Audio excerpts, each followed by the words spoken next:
Ну вот, здравствуй. Здравствуй. Мы сейчас только что закончили сеанс с тобой, да? И хотелось бы узнать, как ты себя чувствуешь.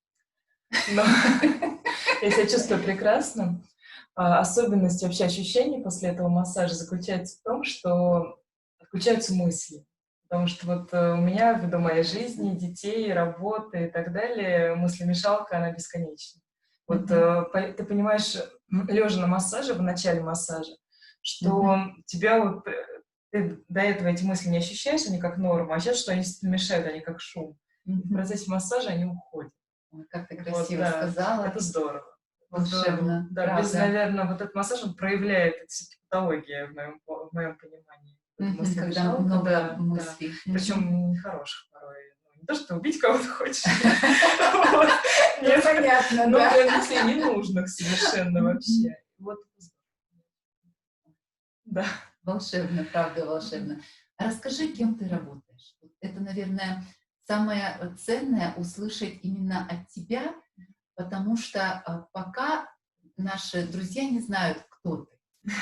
Представься, Меня пожалуйста. зовут Светлана. Я занимаюсь физической реабилитацией, помогая людям после травмы и после перенесенных заболеваний возвращаться к жизни, возвращать свое И здоровье. вот я хотела, да, вернуться вот к массажу Ракенха, да.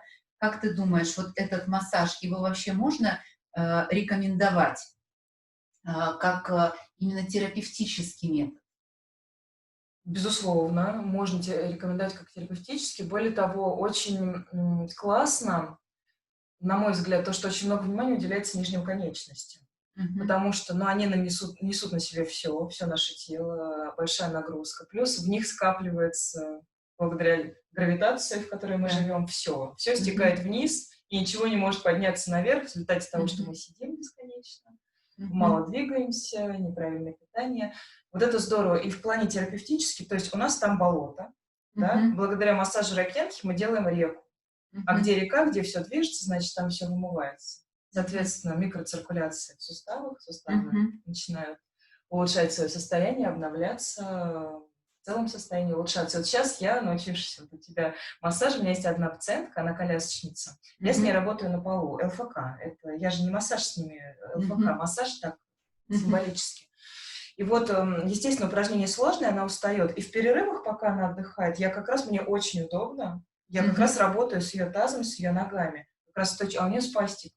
Спастика — это сила непреодолимая. То есть девочка весит, которая 60 килограмм, ее ног, чтобы согнуть, я должна на нее лечь сверху, и то я не всегда ее могу согнуть. То есть настолько вот противостоящее. А ракенхи, то есть руками, соответственно, очень сложно. Да. А ногами я продавливаю, проминаю эти все спастичные мышцы. Это круто, я сейчас это использую и благодарю бесконечно. Вау. Для меня это просто как бальзам на душу, Действительно. А как ты думаешь, противопоказания какие-то есть? Ну, противопоказаний, как и к любому виду массажа. На самом деле, вот прямых противопоказаний к любому виду массажа немного.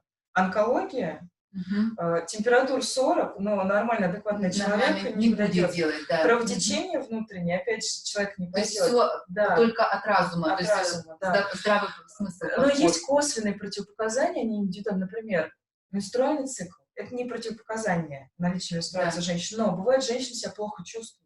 Конечно, ей лежать на животе будет, и на боку, и вообще на полу.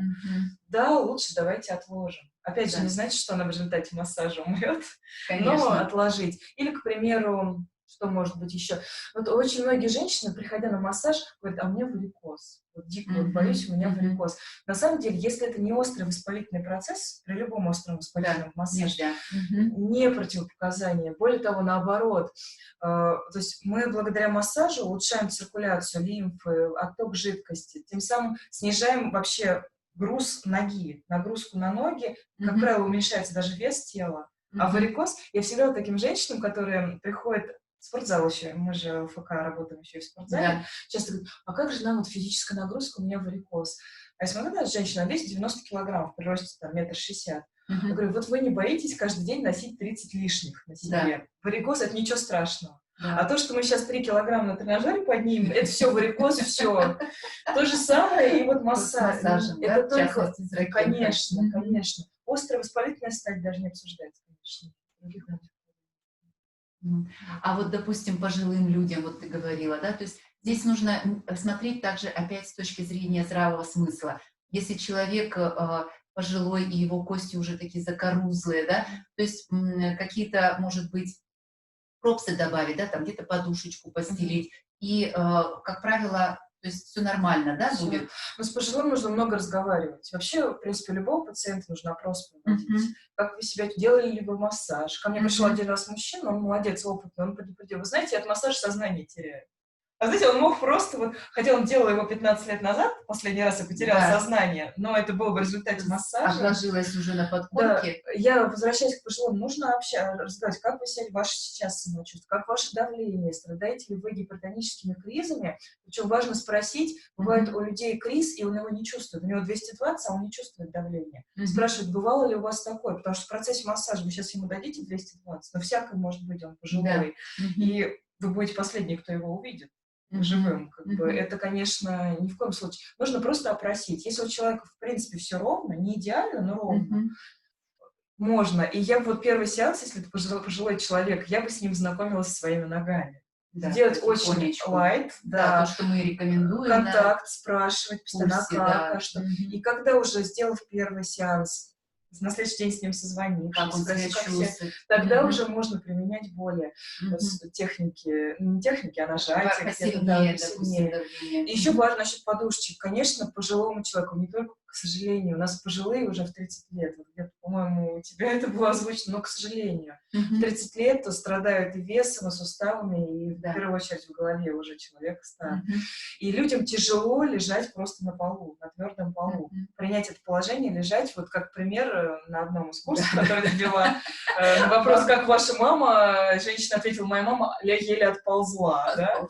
Чтобы у нас такого не было, вот под коленочку подушку, где-то под стопы, спрашивайте человека, чтобы ему было комфортно, потому что коврик, вот просто и голый пол для пожилого, я думаю, это сложно. Грудь, большая грудь у женщин. Там нужно подушечку подложить. Подкладывать. Здесь, конечно, много нюансов, это надо учитывать. И вот эта простота в этом плане уходит. Простота, заключающаяся в том, что у нас только пол и вы. Это невозможно. Нужно здесь, конечно... Здесь зависит от уже, кому ты делаешь этот массаж. Конечно, да? То есть просто побольше внимания уделять пожилым людям, может быть, с какими-то болезнями, да, вот с ними нужно более конкретно. Ну, а в принципе, ты бы рекомендовала в домашних условиях практиковать вот в семье то, что, собственно, и цель моя — донести этот массаж до более широкого круга людей, чтобы помогать это в семье, потому что это действительно улучшается взаимоотношения. Да, мы помогаем друг другу, расслабляем друг друга. От этого на душе становится, атмосфера в доме становится лучше. Вот ты бы порекомендовала как специалист для более широкого круга людей?